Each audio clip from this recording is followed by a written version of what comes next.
Welcome to another Meet the Members video.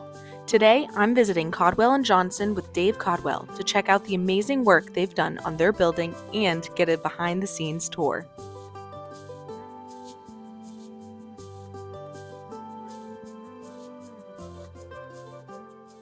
Hi Dave, thank you so much for having me today. Well, thanks for stopping by. It's my pleasure. Can you tell us a bit about yourself and Caldwell Johnson? Sure. I'm the second generation running this company that my father and his partner started in 1970. We're well known for building environmentally sustainable and responsible net zero construction for a lot of our clients here in Southern Rhode Island.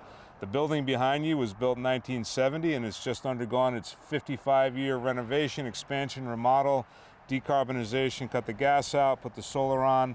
It's good for the earth and good for the pocketbook in a lot of ways, believe it or not, if you're thinking long term. It's amazing. Well, I can't wait to check it out. Great, come on in. So you've recently been expanding. What upgrades are you making here?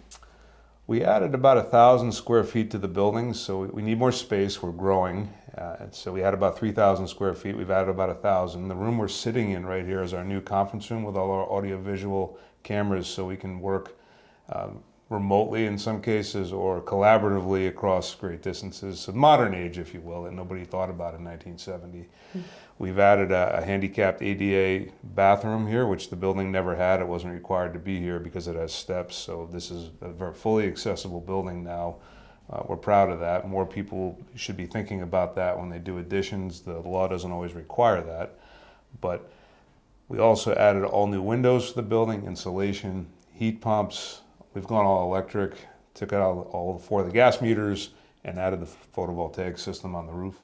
But if you're thoughtful how you do it, or you do a major project like this, you're into the realm of new construction. If you know you have to replace the heat anyway, you plan for it, get rid of the gas, upgrade the electric. We went from 4 individual services to 1 big service for the building and include the electric and the rent now. Everybody saves money because you only have 1 distribution fee from the utility. You probably hear about that a lot. Yeah. Those distribution and other fees are all creeping up for every account holder. So we're trying to meet a lot of different goals here by thinking through the process. We need more room, the company's growing, we need tools for the modern age, cameras and video systems. We want to be able to decarbonize and not burn gas or oil in the building. We can switch to all electric and add solar, plus you're going to see the electric vehicle charging. All of this combined will pay for itself. In other words, the payback period. We should be in the black here in about 8 years.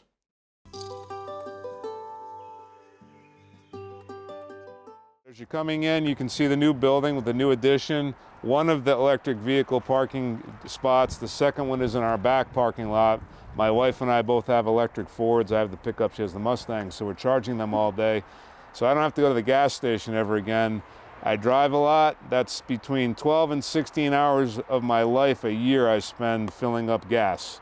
So I figure I get 1 to 2 days of my life back for free. What's that worth? I don't know, but it's nice. So this is EV parking station number 1 or 2, depending which way you want to look at it. You've got more photovoltaic on the back and say, here's how much you use. They won't let you have any extra. They're very strict about that. Right. So you have to go through a process where you show them, I'm ripping the gas meters out and we're going to heat pumps. And you might have to upgrade the electric. So some people, when they're changing their electrical service, which you have to do in your house every 30 or 40 years, because the jackets will go bad, that's the time to upgrade it.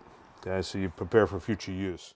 What this is for everywhere in the office building and the common, the ADA bathroom, you have an electric on-demand water heater that comes on with electric that gives you some hot water to wash your hands.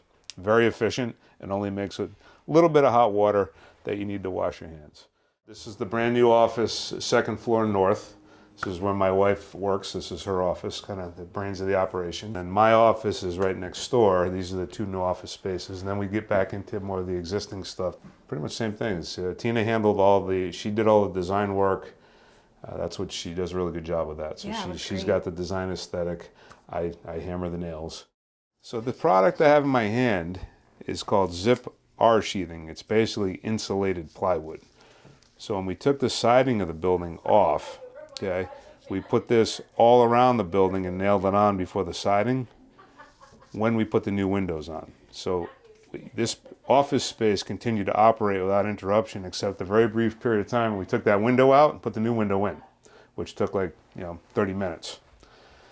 This insulates the building really well. It's a lot of thermal conductivity gets knocked out, and the time to do that is when you're replacing the siding anyway. So we did not have to rip apart the drywall like you've seen people try to insulate. They try to insulate from the inside out.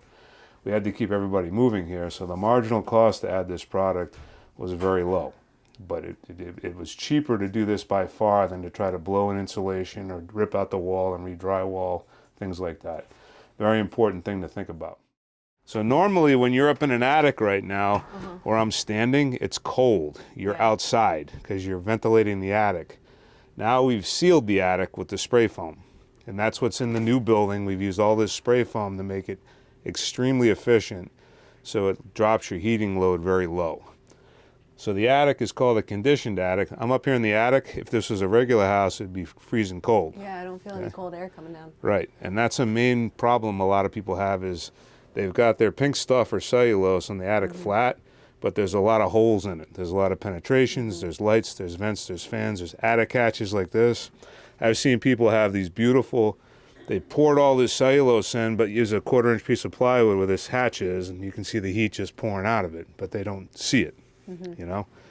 So again, this is how you can insulate the building when you're here working anyway. So this is, you know, at Energy Star level, this is the key thing to make it all work. Thank you for having me again, Dave. It is truly, really inspiring to see such a deep-rooted business in our community continue to grow and innovate and really look forward to the future in, you know, conscious, environmentally conscious ways. So thank you. Great, thanks for stopping by. It was my pleasure. Thanks for watching this Meet the Members video with Caldwell and Johnson. A very special thank you to Sally Kingsbury for filming and editing this month's video. See you next time.